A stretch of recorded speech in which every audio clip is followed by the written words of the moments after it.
Lakers fans, pay attention. The news that no one expected about Jarred Vanderbilt has just come out and could change the course of our season. I'm Guilherme, and today I'm going to tell you everything that's been going on behind the scenes. This revelation could affect the team in ways that few could have imagined. Don't leave, because what I'm going to share now is crucial to understanding the future of the Lakers. And let's get to today's news. But first, just make sure you're already subscribed to the channel, because the next videos will be a series of content that will help you stay informed about everything related to the Lakers. Turn on the notification bell and select the All option. Then we'll send you everything breaking that comes out behind the scenes of the Lakers. Lakers fans, we have a goal of 80 likes to hit this video. In the last video, we hit the goal in less than an hour. Prove that you're Lakers fans and leave a like so we can hit this goal soon. Guys, we have some news that isn't the best. According to the latest reports, Jarred Vanderbilt will not be ready for training camp and possibly even the preseason. As for whether he will be available for the start of the regular season, there is still a lot of uncertainty. And that is certainly not good news for the team, because we need Vanderbilt and we need him badly. Without him, of course, we can start the season with the same starting five that has worked well in the past, but it is inevitable that the balance of the team will be affected. The truth is that we do not have anyone on the roster who can offer what Vanderbilt offers. The closest player to that would be Cam Reddish, who has the size and wingspan needed, but it remains to be seen how many minutes he will be able to play. Last season, we saw that Darvin Ham relied on Cam Reddish at times, and he even did a good job on the defensive side, but offensively, he still faces challenges. In addition, he has dealt with injuries that have hampered his consistency. Now we return to the issue of injuries. According to reports, Vanderbilt has opted out of surgery to treat his foot injury, which is delaying his return to the court. And this type of foot injury can become an ongoing issue. Even if he is able to return early in the season, there is a risk that this injury could affect him in the long term, hampering his performance and even requiring surgery later on. This situation creates a lot of uncertainty for the team, especially since Vanderbilt is one of our best defenders and covers a lot of space on the court. He makes a huge difference, especially when the team has Anthony Davis. Without him, we are more vulnerable defensively, and that could have a big impact on the team's performance throughout the season. Even if Jarred Vanderbilt is available to start the season, the fact that he is still dealing with foot issues is concerning. There are plenty of examples of NBA players who, by avoiding surgery, have seen their careers cut short by this type of injury. If he continues to play with this condition, there is a risk that he could end up injuring himself again, which could lead to more serious surgery and sideline him for the entire season. And even worse, there is the possibility that he will never be able to perform at the level we expect from him. The big issue with Vanderbilt is that he is one of the best perimeter defenders in the NBA, if not the best. Few players can cover as much space as he does. His ability is not just to guard the opponent, but to cover a large area of the court, which is a rare and invaluable asset for any team. The Lakers, without him, are middle of the road defensively, relying primarily on Anthony Davis. Vanderbilt's presence makes the Lakers' defense one of the best in the league. I even remember jokes during the playoffs against the Warriors, where it seemed like he teleported around the court. Such was his agility and efficiency on defense. And when you put Anthony Davis next to him, the two of them form a practically impenetrable defensive duo. This makes a big difference, especially when you think about the other players on the team, like Austin Reeves, D'Angelo Russell, and Rui Hachimura, who sometimes make mistakes on defense. Vanderbilt is that player who can compensate for these mistakes. Even LeBron's at times. He is truly essential to the team's defensive balance. LeBron can still make great defensive plays when necessary, but of course it happens less often than it used to, and that's perfectly understandable. LeBron is approaching 40 years old and is in his 22nd season. You can't expect him to continue to be the same elite defender he was years ago, although he is still an extraordinary talent. In this scenario, Jarred Vanderbilt's presence becomes crucial, because he balances the defense and helps to compensate for this difference in intensity. Now, with Vanderbilt out, the question arises, how to adjust the team? I believe J.J. Redick should keep the starting five with Rui Hachimura, since that formation worked well last season. The team could adopt a more dynamic style with more movement of the players on offense to try to compensate for Jarred's absence while he recovers. But even when Jarred returns, we don't know how long it will take for him to return to being the dominant player we once knew. The last time he was injured, it took him about 10 games to start showing signs of recovery. He wasn't completely back to his peak, but he was starting to get there. And then Suddenly, another injury hit. You have to wonder, can we have a season without so many injuries? At this point, you start to look at the roster and think, can Max Christie be a solution? The problem is that Max is more of a shooting guard than a power forward, so he doesn't exactly bring the same balance. But in certain games and matchups, he could be a temporary solution.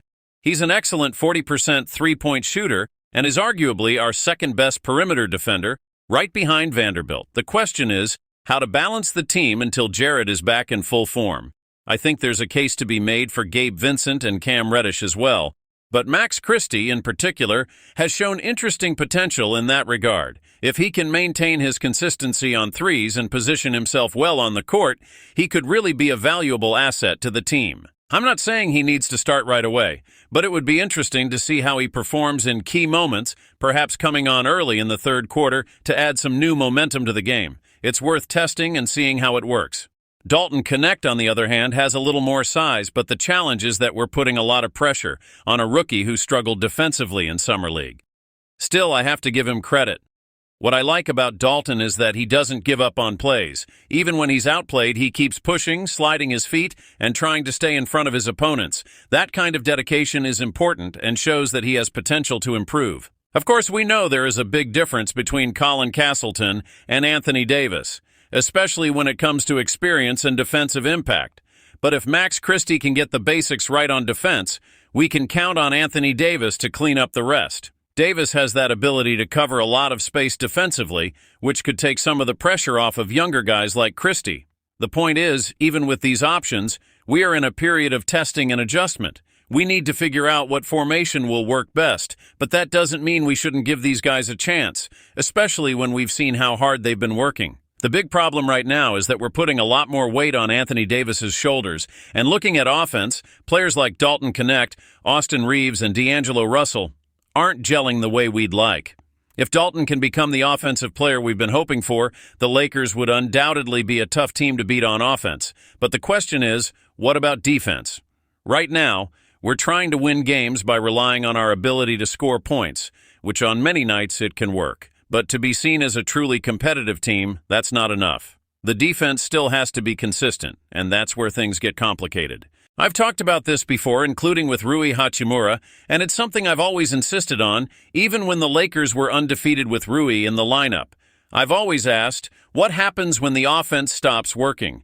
What do we do when we go a few minutes without being able to make a shot? I'm not even talking about long stretches of scoring, like we saw in the Denver series.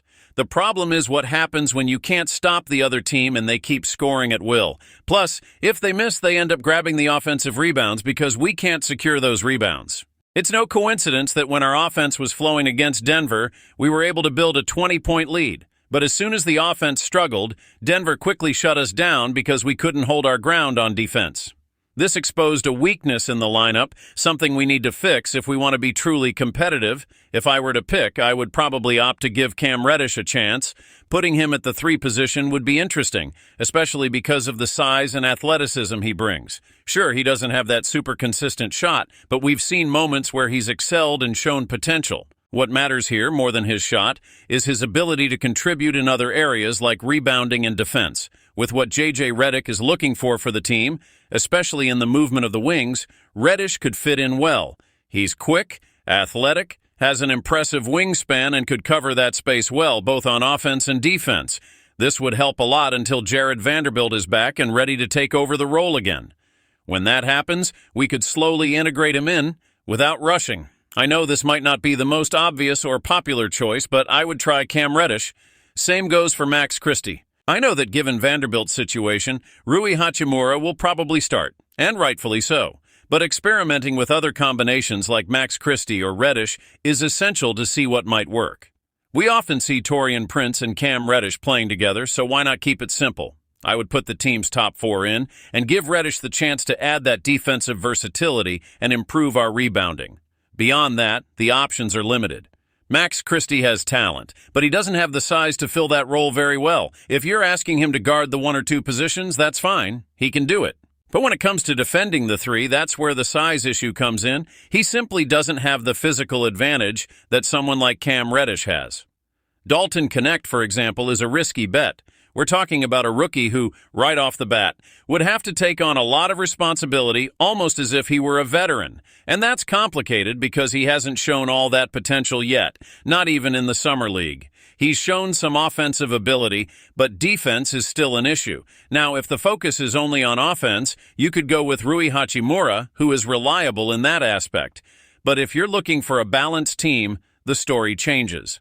So, what are the options? Gabe Vincent, despite being talented, has the problem of being too small to face certain opponents. Jackson Hayes could be an interesting choice if the focus was only on interior defense, but again, the Lakers' problem isn't so much interior defense, but rather on the perimeter. LeBron, for example, would have to commit even more to perimeter defense, and honestly, that's not ideal for someone of his age and experience. And as for Jackson Hayes, he's simply not the best solution for this specific need to protect the perimeter. So finding that balance between offense and defense, especially at positions where we need more versatility, is a challenge that the team needs to solve. You could go with Christian Wood. He's already shown that he can defend players of the caliber of Kevin Durant, which is a plus. With that, you gain size and range, positioning him as a bigger option at the 3. But it's important to remember that he's not exactly a wing, so it would be ideal to experiment with different combinations early in the season to see what works best. If it were me, I would start by testing the top 4 players with Christian Wood, or maybe Max Christie, Cam Reddish, or even Dalton Connect. That doesn't mean that this lineup has to be the starting lineup from the start, of course. You could start with the traditional lineup we saw last year with Rui, and then switch it up in the third quarter, for example, or even try it out at other times. In the first 10 games, you can get a sense of which combination of players performs best in terms of performance. Maybe Max Christie will stand out, hitting the three-pointers well and contributing consistently. But you won't know until you try. It's a tough situation, no doubt. Frustrating even. But it's the kind of challenge the Lakers need to face. And as always, I'm curious to hear your thoughts. What do you think? What would be the best solution to this conundrum? Are you disappointed with the situation? Are you upset about the injuries and the impact they could have? Maybe you even think that moving a player would be the best solution. The reality is that we all expected a healthy team to return for this season. Rui, Austin, Gabe Vincent, and ready to give their best. But as happens in sports, complications arise along the way. And now we are dealing with these uncertainties. So, whatever your opinion is, I would love to hear it. Share it in the comments. Thank you for watching so far. Don't forget to subscribe to the channel to continue receiving the next content. Access our playlist now that will appear on the screen or in the pinned comment with all the latest news and breaking news about the Lakers, and stay up to date with the behind-the-scenes highlights, last-minute controversies, transfers, everything about the Los Angeles Lakers team until the next video.